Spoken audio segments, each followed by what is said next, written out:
guys, ngayon may bago tayong power tool. So una natin binili is itong grinder.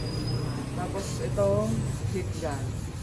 Next natin ngayon ay si Makita Japan. Makita ka lang, okay na. Kita lang.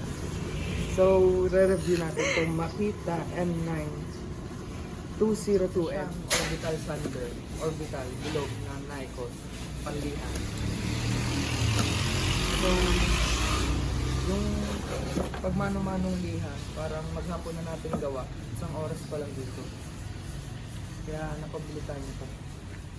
Subukan natin. 220 volts. Nabili natin siya sa handyman for 4 to less 20. So, para mga 3 mahigit. Ito siya. Ito yung bala niya. Iba't ibang pads. Yan. Ito 120 grit. So medyo matalas siya. Tapos umorder na ako sa Lazada nung iba niyang bala. So waiting pa ako. Pero try muna natin to.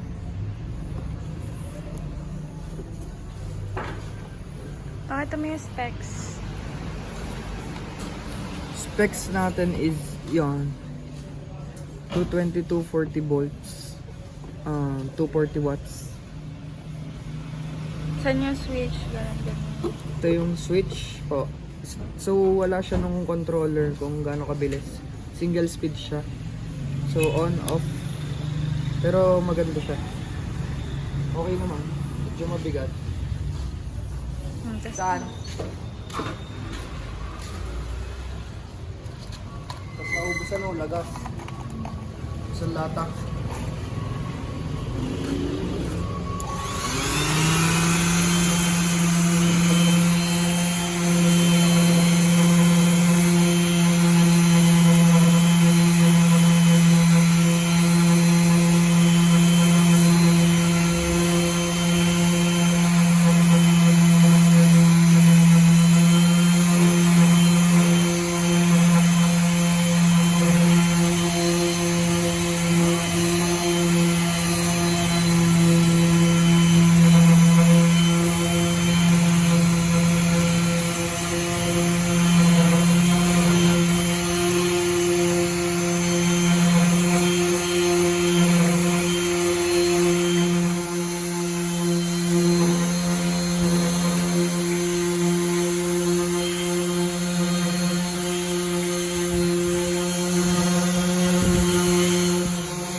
So yan, kita naman natin.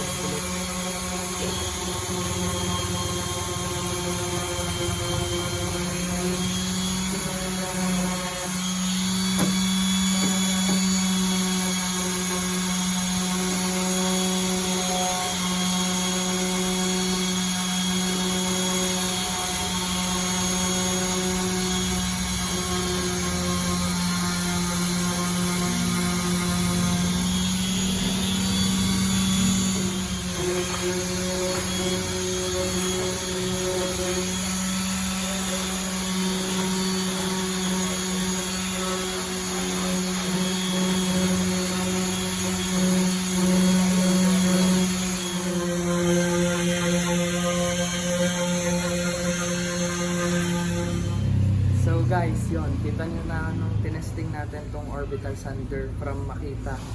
So, okay naman siya. Mabilis. Siguro, mga 5 minutes lang. Tapos na yung gawain.